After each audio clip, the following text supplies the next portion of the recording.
Pasangan Ahmad Dhani dan Mulan Jameela mengajukan permohonan asal-usul anak ke Pengadilan Agama Jakarta Selatan. Ahmad Dhani dan Mulan Jameela ingin kedua anaknya diakui sah terdaftar secara administrasi negara. Diketahui Dhani dan Mulan memiliki dua anak yakni Safia Ahmad dan Ahmad Syailendra Airlangga. Pengadilan Agama Jakarta Selatan akan menggelar sidang atas permohonan Ahmad Dhani dan Mulan Jameela pada Kamis tanggal 21 Juli tahun 2022. Humas Pengadilan Agama Jakarta Selatan, Taslimah membenarkan adanya permohonan tersebut. Permohonan tersebut diajukan agar status kedua anak Ahmad Dhani dan Mulan Jameela jelas dan tercatat secara negara. Sebagai informasi, permohonan yang diajukan Ahmad Dhani dan Mulan Jameela tersebut sudah diterima oleh pihak Pengadilan Agama Jakarta Selatan sejak awal Juli lalu. Tujuannya hanya ingin asal-usul anak tersebut jelas.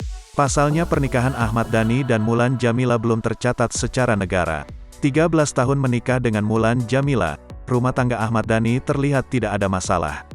Terlebih keduanya sama-sama sibuk dengan pekerjaan masing-masing. Ahmad Dhani yang pada saat itu memutuskan untuk menikah dengan Mulan Jameela menimbulkan konflik. Terlebih Mulan Jameela adalah pasangan duet Maya Estianty, mantan istri Ahmad Dhani kala itu.